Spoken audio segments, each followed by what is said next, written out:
900 years ago in the Holy Land, Muslims, fighting Crusaders, were suddenly assaulted by a strange and terrifying force. A legion of sword-wielding monks called the Knights Templar. Who were these mysterious warriors of the cross? The Templars' fanatical courage struck terror in their enemies. Their fabled treasures made them richer than kings. Their secret rites inspired rumors of shocking blasphemies. They were charged with denial of Christ, spitting on a crucifix, the encouragement of institutionalized homosexuality, and the worship of an idol.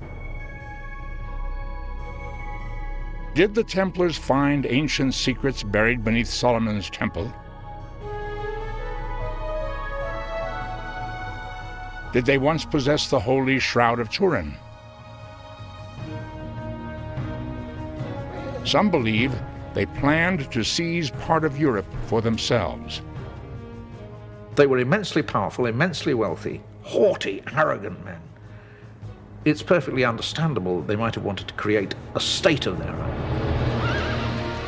Join us as we search for answers to these enduring enigmas in a long ago time when knights were bold and the Knights Templar were the boldest and most mysterious of them all.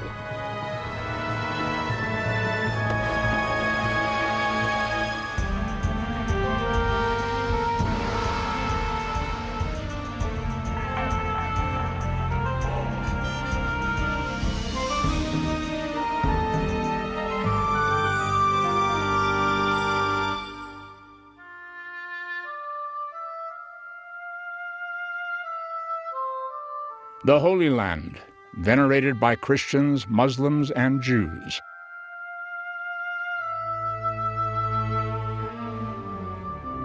At the end of the 11th century, its sacred soil ran with their blood.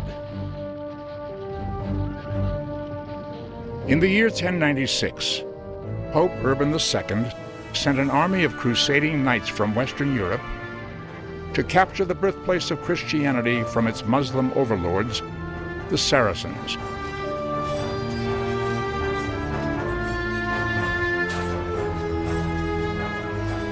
It was said that as the victorious knights rushed to pray at the tomb of Jesus, they waded ankle-deep through blood.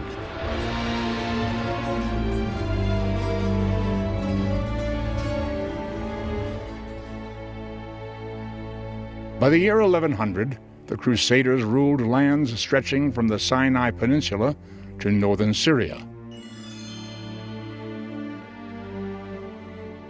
Jubilant pilgrims made the long journey to these Christian kingdoms, eager to worship at their holy places, believing the Crusaders would protect them from thieves and Saracens.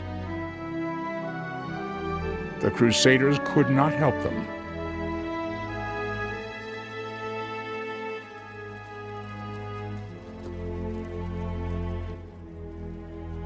They captured Jerusalem and the associated holy places, but didn't have enough manpower really to occupy Palestine and Syria effectively.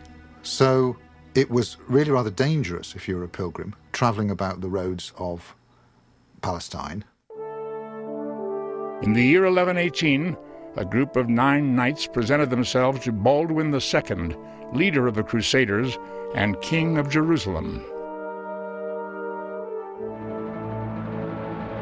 Led by a French nobleman named Hugh de Payens, these 9 knights would swiftly grow into one of the medieval world's most powerful and most mysterious organizations, one whose secrets baffle us even to this day.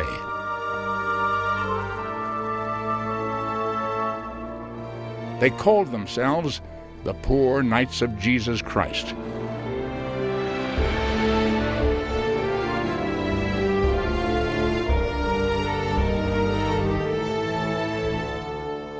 Certain noblemen of high rank, devoted to God, professed a wish to live in chastity, obedience, and without property. The first element of their profession was that they should protect the roads and routes to the utmost of their ability against the ambushes of thieves and attackers, especially in regard to the safety of pilgrims. Archbishop William of Tyre.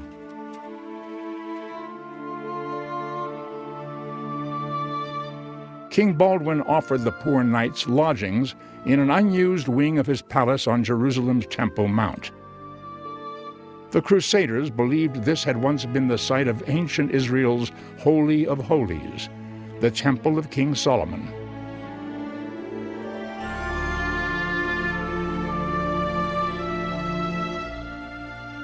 It was not long before the poor Knights of Christ acquired a new name, the Knights of the Temple of Solomon, shortened to Knights of the Temple, or Knights Templar. Soon all of Christendom would know them and regard them with a mixture of curiosity and awe.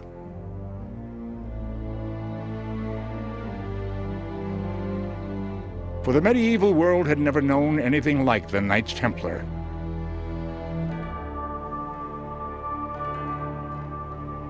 Like monks, Hugh de Payens and his Templars took vows of poverty, chastity, and obedience.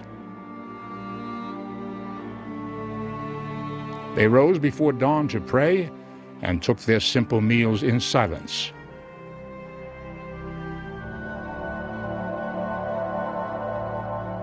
The official seal of their new order bore a striking image of humility. Two poor Templars sharing the same horse, hardly the icon of proud crusading knights.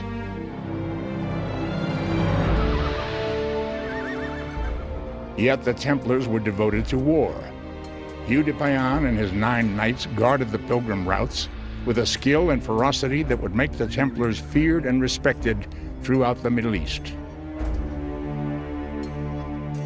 What is so unusual about these orders is that they were men of religion. They'd taken the regular vows of any monk, and yet they were allowed to kill. This is the first time this ever happened. The Templars' strange dual identity puzzled their fellow crusaders. Many wondered, did these fighting monks have some other hidden mission? The fact that the Templars held all of their meetings in secret made them even more intriguing and gave birth to speculations which have endured to this day. Some said the Templars were secretly digging beneath their living quarters at the site of Solomon's temple. Had they discovered King Solomon's fabled treasure, or perhaps the Ark of the Covenant, or even the Holy Grail? They seem to have cleared a fairly large area underneath the Temple Mount in what was, it's claimed, the stables of Solomon's temple. What they were doing there and what they found, nobody knows.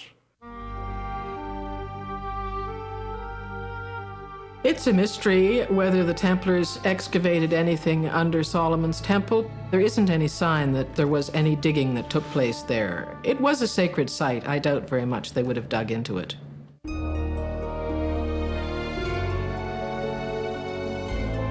Were the Templars a shadowy sect on a clandestine quest, or were they simply pious soldiers of Christ?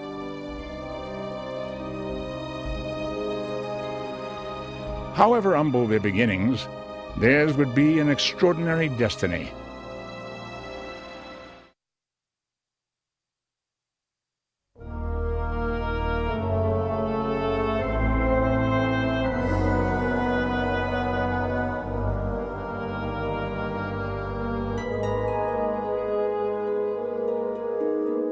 In its first 8 years, the fledgling Order of the Knights Templar lacked money and recruits and struggled to survive.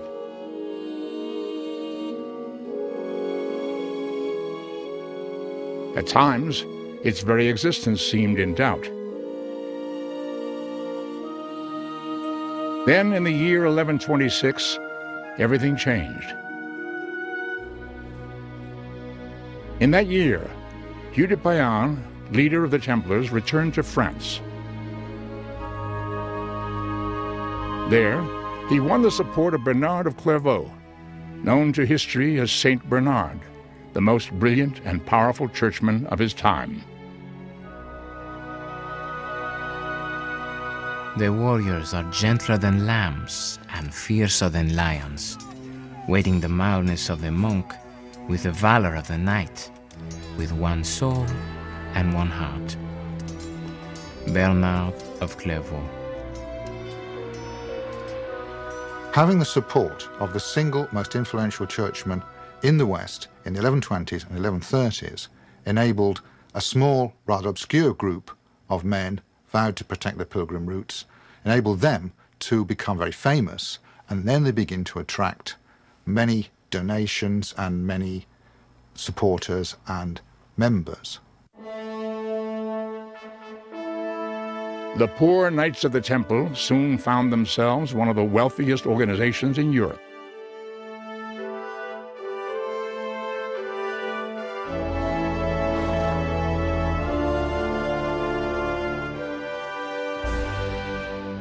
In 1130, his ranks swollen with new recruits, Hugh de Payens returned in triumph to the Holy Land, where he fell upon the enemies of Christendom like a righteous whirlwind.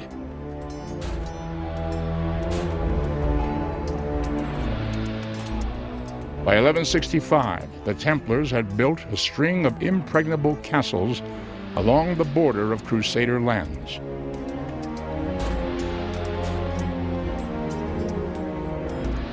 In battle, their fanatical courage and iron discipline stunned the Saracens. Templars did not retreat unless they were outnumbered 3-1.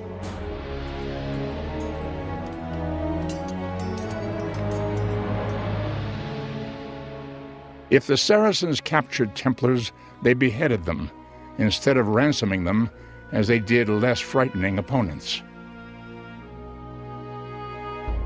Over 20,000 Templars died in battle during the Crusades.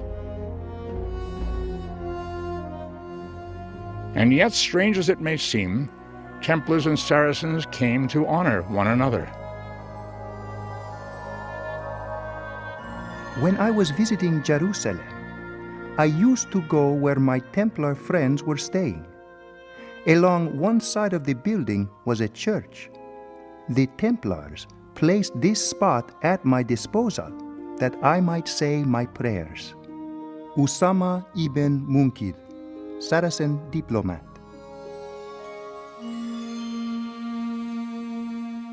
There's a famous story that in a Templar church, a Muslim was praying to Mecca facing east when a recently arrived crusader came in and wanted to throw the Muslim out, thinking it was a dreadful thing for him to be praying in a Christian church. But the Templar brothers prevented anything happening to the Muslim and said that he was a good friend of theirs. So we think that they got along really quite well with the Muslims in the Holy Land. Over the centuries, just how close did the Templars and Saracens become? It has long been established that Templars led diplomatic missions to the courts of Muslim princes and learned Arabic. They may also have had dealings with the fanatical drug-taking sect known as the Hashishiyah, whose name passed into English as assassins.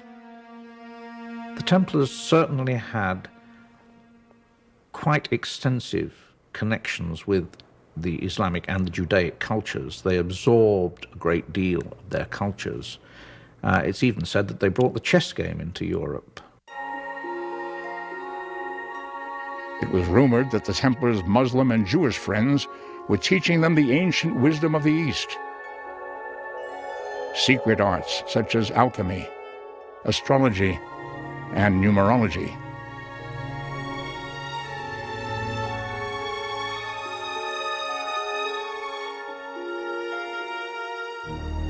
Could the Templars have delved even deeper into the realm of forbidden rites and knowledge?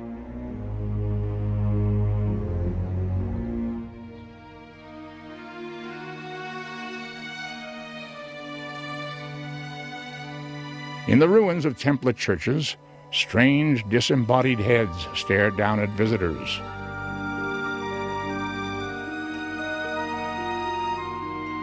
Since medieval times, the belief has persisted that the Templars may have secretly violated their religious vows by worshiping a human head.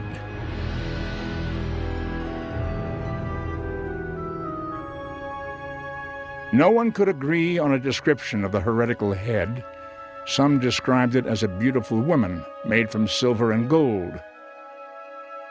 Others claimed it was a bearded man with hollow, burning eyes and horns on its forehead. Still others said it had 3 faces and was made of mummified human flesh. For reasons no one knows, some called the head Caput 58, meaning head 58. Others gave it the puzzling name Baphomet.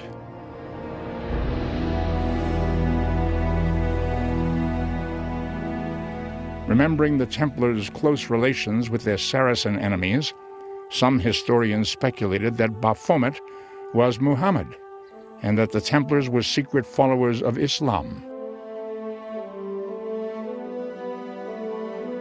But Islam strictly forbids the worship of heads or any other graven images.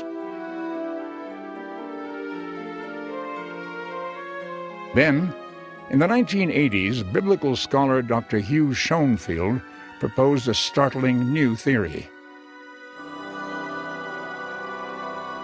Schoenfeld claimed to have discovered what he called the Atbash cipher, an ancient secret code based on the Hebrew alphabet. He believed that the Templars learned the cipher in the Middle East and used it to conceal their heretical beliefs in apparently meaningless words. The Hebrew alphabet contains 22 letters. If you write the first 11 in a vertical column and the second 11 next to them, you then merely have to change one into the other. If you write down the name Baphomet in Hebrew and then transliterate it, change the letters using the Atbash cipher, you are left clearly and simply with the word Sophia. And Sophia is wisdom. It is the female wisdom principle. Did the Templars secretly worship a forbidden goddess of wisdom?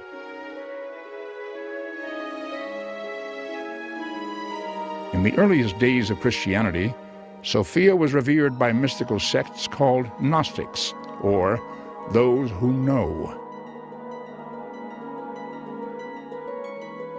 Some scholars believe Sophia was connected with the Egyptian goddess Isis and other pagan goddesses of remote antiquity.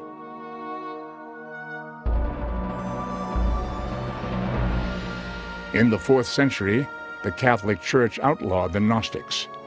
But Gnostic beliefs may have lived on, secretly cherished throughout the Middle Ages, perhaps by the Knights Templar.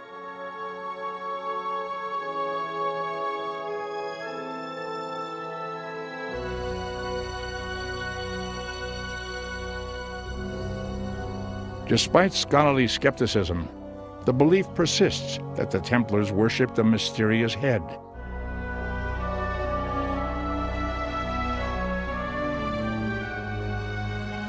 And there are those who speculate that the Templar head may be linked with one of history's most famous enigmas.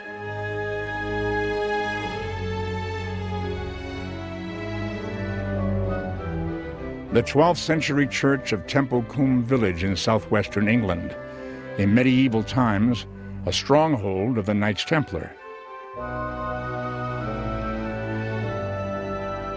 Among those who seek answers to Templar mysteries, this humble village priory is world famous. On its wall hangs a strange painting of a man's face.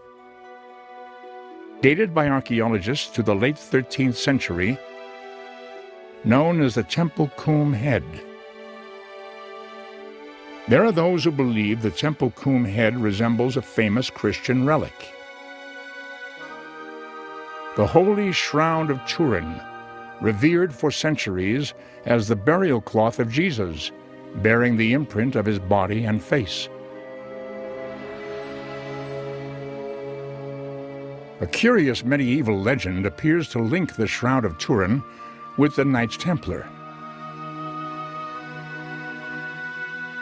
For the Shroud of Turin may once have been known by another name, the Mandilion. The Mandilion is a cloth which supposedly bore the imprint of the face of Jesus. The legend surrounding the Mandilion is that it came into the possession of a king of Edessa called Abgar, and that it cured him of a sickness. And as a result of that, he converted his nation to Christianity. According to its legend, the Mandilion was taken from Edessa by a besieging army of the Byzantine Empire. The Byzantines brought the magical cloth to their capital of Constantinople, where it remained until the year 1204, one of the blackest years in medieval history. 1204 was the year of the infamous Fourth Crusade, when an army of European knights headed for the Holy Land chose instead to plunder the treasures of Christian Constantinople.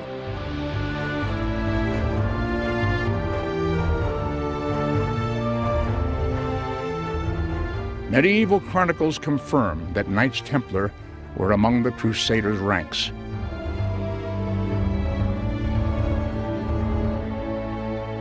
Amid the chaos of the looting, the Mandilion is said to have disappeared. But it may not have been lost.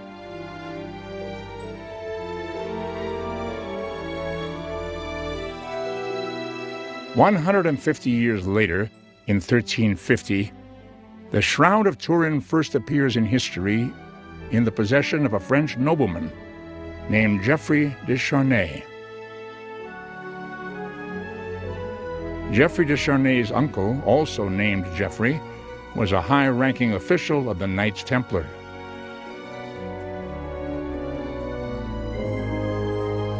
Could the Shroud of Turin be the magical, mystical Mandilion, rescued by the Templars from the looters of Constantinople, reverently preserved by the Charnay family? Is the mysterious head in Temple Coombe Church a portrait of the Mandilion? As in all questions surrounding the Templars, the debate remains heated and unresolved.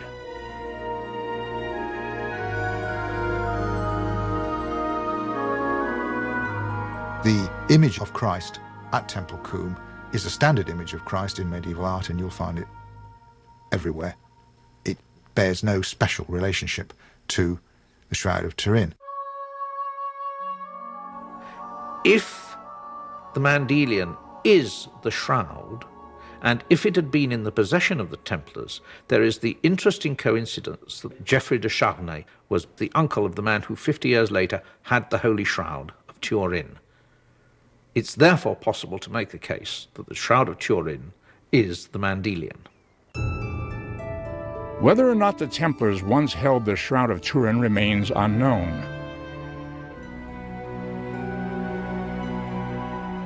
The mysterious warrior monks zealously guarded their secrets, arousing suspicion and ultimately sealing their doom.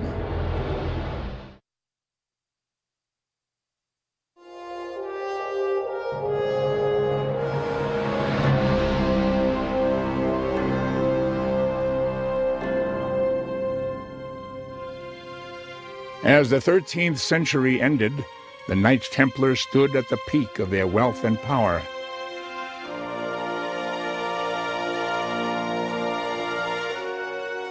Their monastic empire stretched far beyond the Holy Land. Some 900 Templar centers were scattered across the medieval world.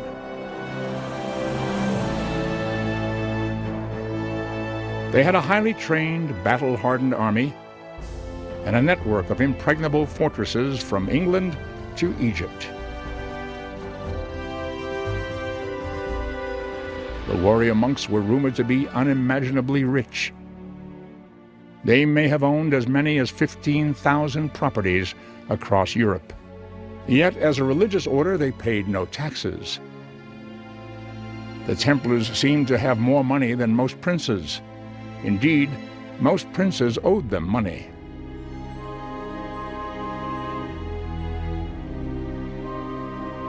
The knights' wealth made them the most prominent bankers of their age.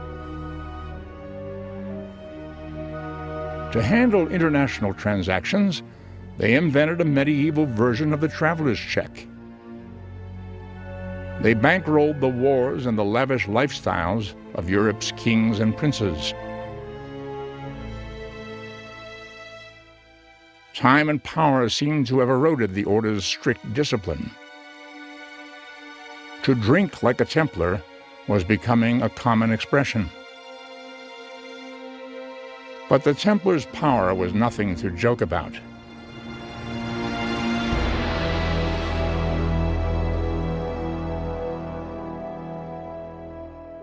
By papal decree, they answered to no one save the Pope, and Rome's authority over them was rarely enforced. No king in Christendom could tell the Templars what to do. But even as the Templars seemed beyond the reach of any earthly authority, events were conspiring to bring about their destruction.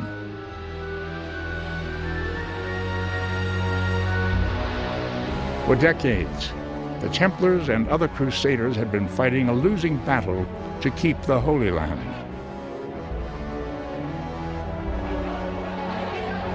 Led by their brilliant general, Saladin, the Crusaders' Saracen enemies pushed them out of Jerusalem and back towards the sea. In the year 1291, the last Crusader fortress in the Holy Land fell to an overpowering Saracen force. The Templars in the garrison refused to surrender and fought to their deaths.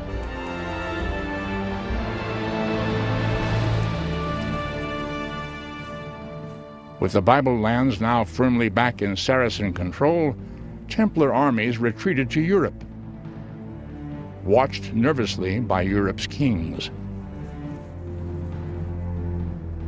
After the Templars lost the Holy Land, you could, in the simplest terms, say they really didn't have anything to do. They were immensely powerful, immensely wealthy, haughty, arrogant men. It's perfectly understandable they might have wanted to create a state of their own. The center of Templar power was in France, heartland of medieval civilization. Were the Templars planning to establish their own nation by seizing part of France? To this day, no one knows. Perhaps it is not surprising that as the 14th century dawned, the Templars were confronted by a new and cunning enemy. Philip IV, King of France.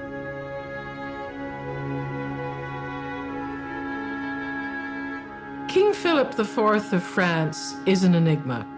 To this day, we really don't know very much about him. He was described by someone at the time as being like an owl, sitting at meetings and staring and never saying anything. He has been accused of being a cold, calculating, Machiavellian kind of ruler on the one hand, and a pious, devout ruler on the other hand. He's been accused of not knowing what his government was doing. He was accused of masterminding everything that his government was doing. He is probably as enigmatic a ruler as you can find in all of medieval Europe. Philip was worried by the unchecked power of the Templars. He also desperately needed money to finance his wars and political schemes.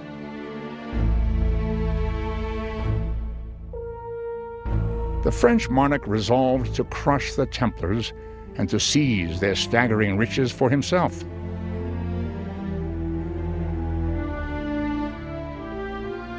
Yet even the King of France could not openly attack one of the Catholic Church's most prominent religious orders. at least not without the Pope's consent. Before he moved against the Templars, Philip made sure he had papal cooperation.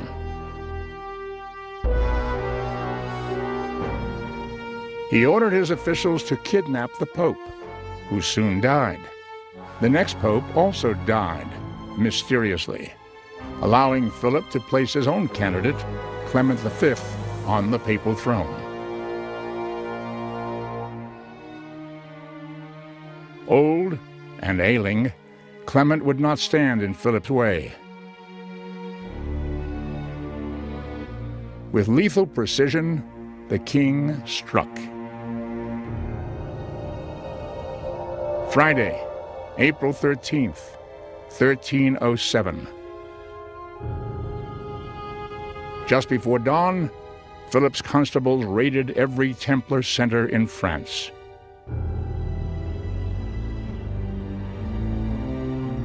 In one ruthless, perfectly coordinated move, every French Templar was arrested and all Templar property confiscated by the crown. Nothing like this had ever been done anywhere in medieval Europe. It was done, as one great historian has said, in a manner as efficient as a modern dictatorial state could do it, and probably more efficient. The Templars didn't have a chance. The shock of the Templar arrests has been immortalized in popular superstition. Since 1307, Friday the 13th, the day of their arrest, has been deemed an unlucky day.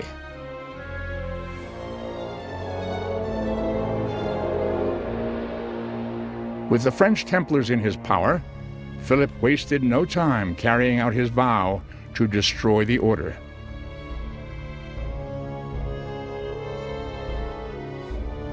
He charged them with no fewer than 127 blasphemous crimes and ordered his henchmen to make sure that they confessed.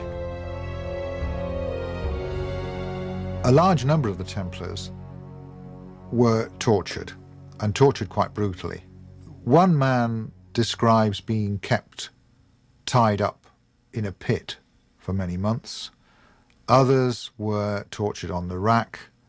Others were tortured by having weights attached to their testicles.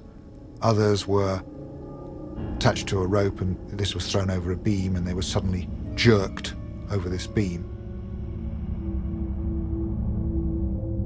In Philip's torture chambers, most French Templars admitted to denying the divinity of Christ, to spitting and urinating on the crucifix, and to kissing new recruits on the mouth, navel, and buttocks.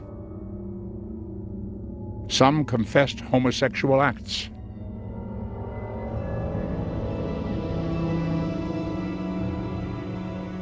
Were any of the accusations against them true, or did the knights confess to end the agony of torture?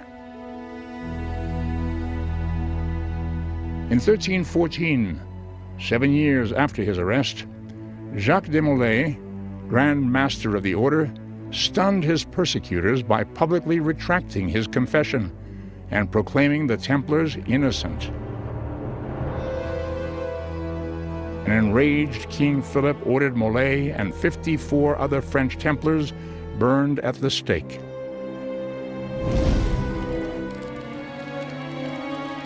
As the flames engulfed him, Jacques de Molay is said to have shouted out a final curse upon the French king and the Pope, calling on Philip and Clement to join him at the throne of God before the year's end.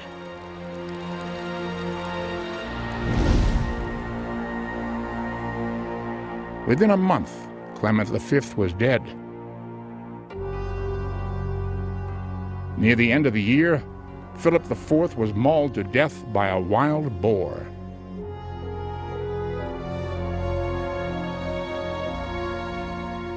Despite his relentless persecution of the Templars, Philip never laid his hands on their immense wealth. Before he died, Clement V disbanded the warrior monks throughout the rest of Europe. and gave their vast estates to other religious orders.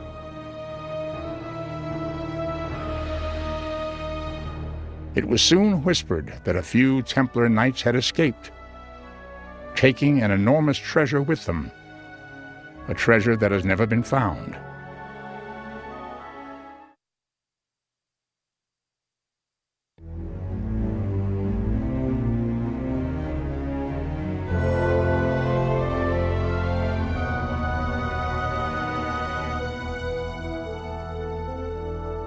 When the French king, Philip IV, crushed the Templars in the early 14th century, he raided their headquarters and confiscated everything he found.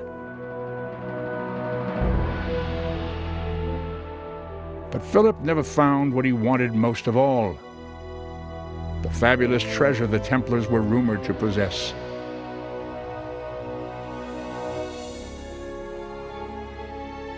The story has persisted that on the night before Philip arrested the French Templars, a fleet of Templar warships slipped out of Paris under cover of darkness.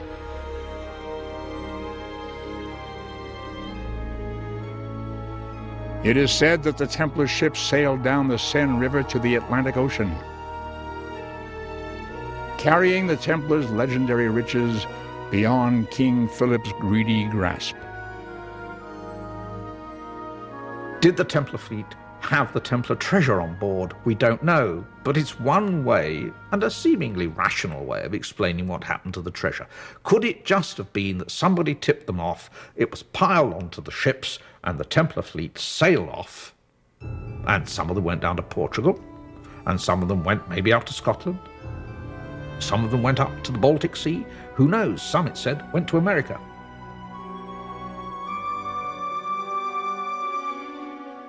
For those who believe these legends to be true, one special place has revealed intriguing evidence.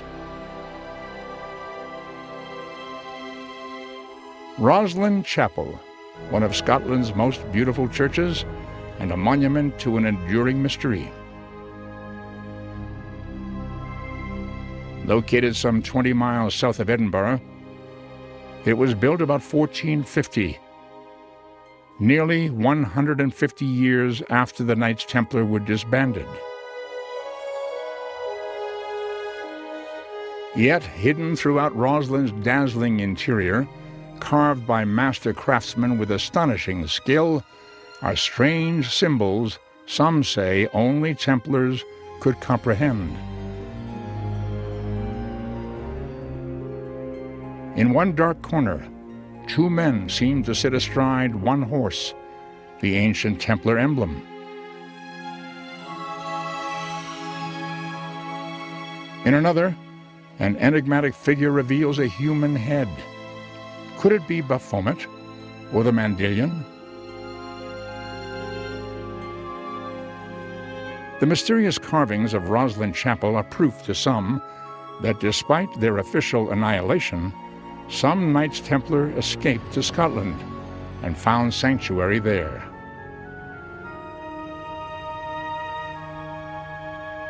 In Scotland, there was tension, fighting was going on with England. The papal bull suppressing the order was never officially promulgated in Scotland, and so the order, it's possible to argue, was never officially suppressed in Scotland. Today, believers in legend carry on their quest to discover where the Templars might have gone and where their fabled treasure might still be.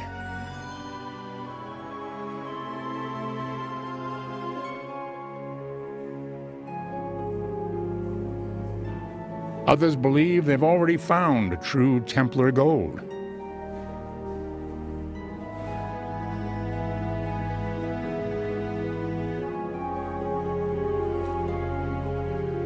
Around the world, philanthropic organizations like Scotland's Military Templi Scotia carry on what they say is the Templars' greatest legacy, the ideal of selfless service to God and humanity.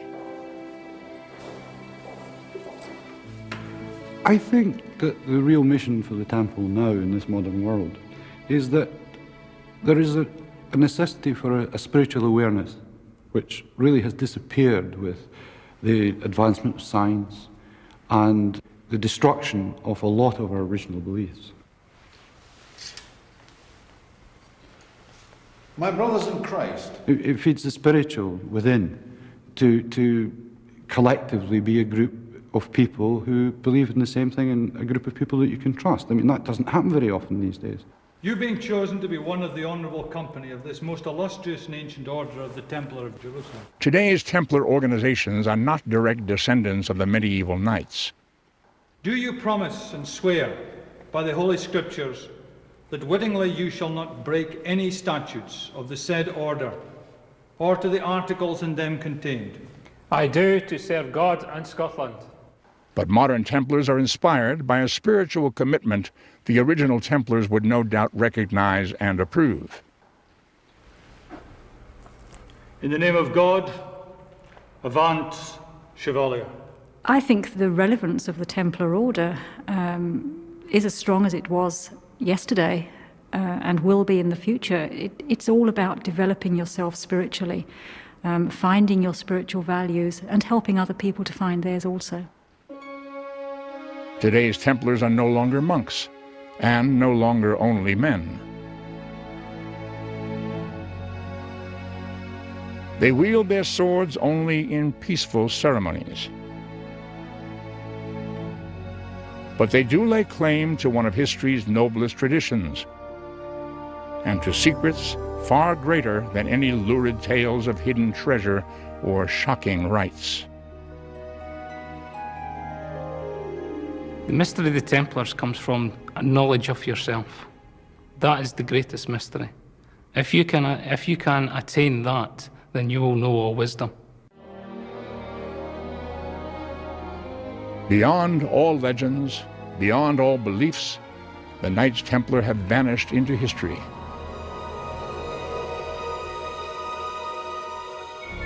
Were they valiant soldiers of Christ, utterly innocent of the scandalous accusations which wrought their tragic end? Or were they guardians of a secret and perhaps forbidden knowledge, a wisdom far older than the Christian religion they were founded to serve? Will we ever find their fabled, vanished treasure?